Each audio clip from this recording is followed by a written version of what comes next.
Hey there, hello there. It's Jeff Cutter Diving. Welcome you to yet another Cutter Top 10 sports video. And today we're looking at the top 10 tennis players of all time. Now, this list includes both male and female tennis players, so there's always a bright mixture and all that. You don't see many lists have both male and female golfers on it, or like male and female pro wrestlers, but the fact of the matter is that, we gotta feel this out. So let's talk about the top 10 tennis players of all time. Now, there were some massive honorable mentions. No Billie Jean King on this thing, even though that she was a trailblazer on and off the court, winning 12 Grand Slams, but fought tirelessly for gender equality in sports. Margaret Smith Court, who won 24 Grand Slam singles titles. She won them in the pre-open and the open eras. Now now there was in 1968 the best tournaments could only go to amateurs and all that. Once you turn professional, you're basically screwed. But then they changed the rules in 1968 that amateurs and professionals can compete in the same tennis tournaments and all that. Andre Agassi had 8 Grand Slam singles titles. He had charisma, he had the hair and all that, whether he had flowing locks by 92 Wimbledon or basically was bald by the time he won the US Open in the 90s. Anyway, Monica Seles, what might have been? I mean, she won 9 Grand Slam singles titles, but the problem was she had to lose a few years of her career because of that damn German family, Gunther Parsch, who stabbed Seles on purpose so that Steffi Graf could be the number one player in the world. And yet, Monica Seles didn't get any special treatment. I don't know why. Nevertheless, here we go.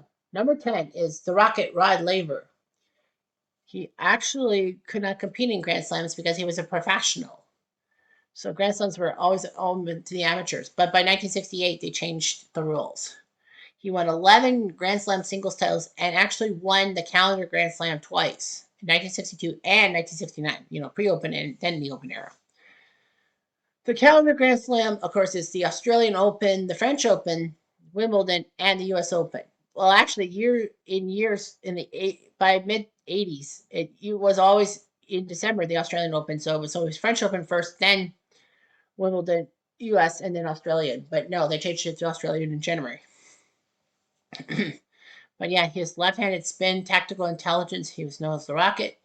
He had a lot of things going on, but yeah, to win all 4 Grand Slams in a single year twice, this is amazing. Once is hard enough. Number 9 is Bjorn Borg. Borg had a cool, enigmatic presence to tennis. He was good on 2 surfaces. He won 6 French Opens and 5 Wimbledons. French Open is on clay and Wimbledon is on grass. It was amazing that he could basically do well on both surfaces. Hard courts were hard to do. He couldn't win a U.S. Open or an Australian Open to save his life. But the fact is that he had good baseline play, unmatched physical fitness, and his icy composure worked out quite well. So basically, Borg was the guy that couldn't be beat at the French Open before Rafa, and Wimbledon's he couldn't be beat before the time of Sampras and Federer. So yeah, Bjorn Borg was great, and then he puzzily retired at 27 or something like that. He retired in 1982 out of freaking nowhere, and people were just puzzled. Number 8 is Chris Evert. Everett's consistency and resilience made her a legend on clay, winning 7 French Open titles. Surprised that a foreigner, a European, doesn't have the most French Open titles for a woman and all that. But it's Chris Evert winning 7 of them.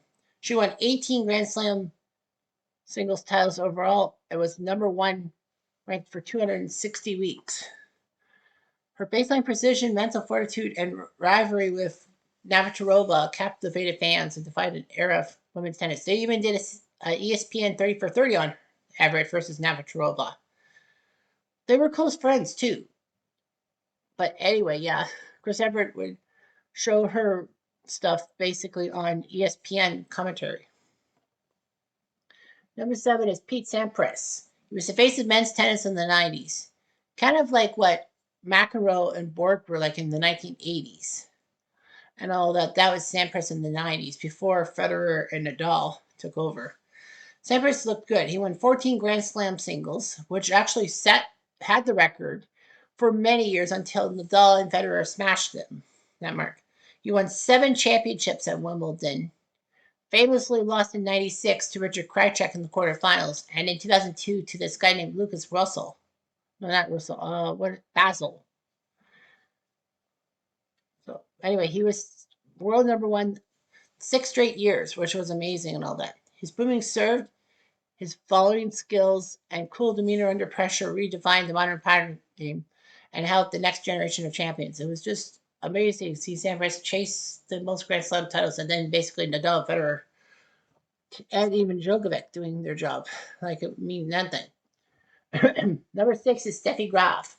Her dominance was unprecedented in the late 80s and 90s, winning 22 singles titles, not the most of anyone in the open era for ladies or male. But she's actually the only player to achieve the Golden Slam. In 1988, she won the Australian Open, she won the French Open, she won the US Open and Wimbledon. But she had a 5th chance at a title, not the number one title at the end of not the year-end tournament, but the Olympics. Because in 1988 was the big announcement that tennis was going to make its Olympic reappearance. 1924 was the last time tennis was at the Olympics, and then in 1988 they decided to add it to the program, and it's worked out quite well. I mean, Andy Murray won an Olympic gold medal. Novak, I think, did too, and Rafa, and even Puerto Rico's Monica Puig did so. But yeah, Olympic gold isn't that bad in South Korea. Anyway, yeah, so Steffi Graf won all 4 Grand Slams and the Olympic gold medal. Of course, you can only do that once every 4 years. So anyway, Graf's athleticism, powerful forehand, and mental toughness made her a formidable opponent and a model of excellence. Steffi Graf did what she could. There were a lot of tournaments that actually ended up taking place, like in the 90s, when Monica Seles was out with that injury and her mental wounds were hurt. Number 5 is Martina Navratilova. Her career is a testament to versatility and longevity. She won 18 Grand Slam singles titles and 31 doubles titles, so 49 Grand Slams overall, which was amazing. She was a better doubles player than singles player, but yeah, 18 Grand Slam singles titles is hard. She was unstoppable, like at Wimbledon and on the hard courts in Australia and the United States Open. French Open, not so much, but 3 out of 4 ain't bad. But yeah, she had her serve and volley game, physical conditioning, and adaptability kept her at the top for over a decade. Even in 1990, when she was like 40 plus years old, when she was very old, she did win her 9th Wimbledon title over a young Sina Garrison. It was amazing how she adapted. Navratilova was once a Czech player and then defected to the United States, did well. And Martina was actually a women's gay rights icon because Martina had to come out of the closet and all that. She won 167 singles titles, an all-time record. And she was just pure amazing and all that. Number 4 is Serena. Serena revolutionized women's tennis with power, athleticism, and unyielding will. With 23 Grand Slam singles titles, the most in the Open era, she's actually dominated the sport for 2 decades. She also has won 14 Grand Slam doubles titles, many with her sister Venus Williams. And she's actually won 4 Olympic gold medals, which is pretty impressive. Yeah, her influence transcended tennis, inspiring generations of her story, from Compton with her sister Venus and the slums of California and making their way up everything. Activism and relentless pursuit of excellence, including fashion and having a love for the Miami Dolphins. Kind of hate that as a Pats fan, but what can you do? Yeah, Serena was pretty impressive. Serena was, I believe, the closest to a calendar slam in the 21st century. She actually won the first 3 events, Australia, France, and Wimbledon, but fell in the semifinals to Roberta freaking Finchie. That loss is one of the biggest losses of all time. I mean, Serena definitely would have won the Grand Slam and made everyone happy and all that. A couple years later, she got in trouble for her U.S. Open finals thing with Naomi Osaka, basically blowing a fuse over the coaching thing and the umpire refusing to take back his penalties against her. But yeah, Serena still has been great and all that, coming out of her older sister Venus's shadow. Number 3 is Novak. Novak Djokovic, Serbian, had dominance in the minor. By 2007, he was finally back. He was finally on top of the world. I think that was the year he took out like 4 top 10 seeds to win the tournament in Canada, in Montreal. Anyway, he boasts 24 singles titles, the most in men's tennis, and he could win in all conditions. It was legendary.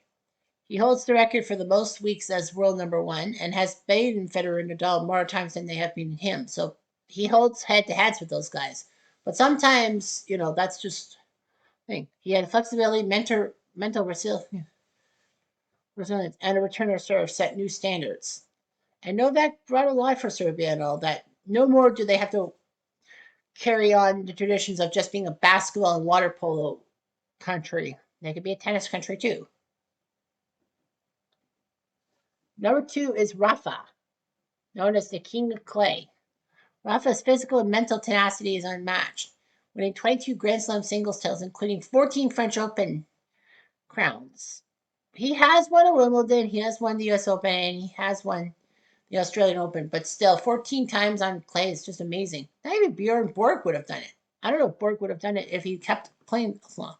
He was left-handed, he had top spin, relentless defense, and fighting spirit, made him tough and all that. He's won every Grand Slam at least once, winning an Olympic gold medal as well, and 90 ATP singles titles. But yeah, Rafa has been impressive.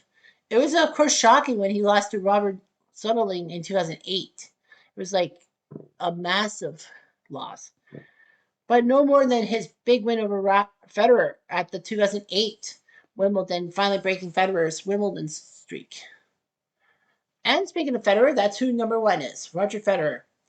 He had grace and consistency from Switzerland. 20 Grand Slam singles titles, not as much as Rafa or Novak, but he ruled the courts for 2 decades. Of course, he was the first of the big 3 to fall by injury and retirement. His whole court game, effortless movement, and sportsmanship made him a global icon. It's pretty good, no doubt about it. So, anyway, that's the way things went and all that. He put up 310 weeks as world number 1, including 237 consecutive weeks. To put that in perspective, average year is 52 weeks. So he was on top of the world for almost 5 straight years consecutively. Put up 103 ATP singles titles. They may not have been the most in history, but the fact of the matter is Roger Federer was basically the guy who took the mantle from Sampras and made it his own. And, that was just amazing, all that. Everyone views his 2003 match or 2001 match against Sampras as the passing of the torch. Well, in Wimbledon, but, Roger Federer just did his job. He was a mogul and all that in more ways than one, and he's the best tennis player of all time. Probably not. I would have bet Serena, but that's the way the list goes. Anyhow, I'm dropped time in a do.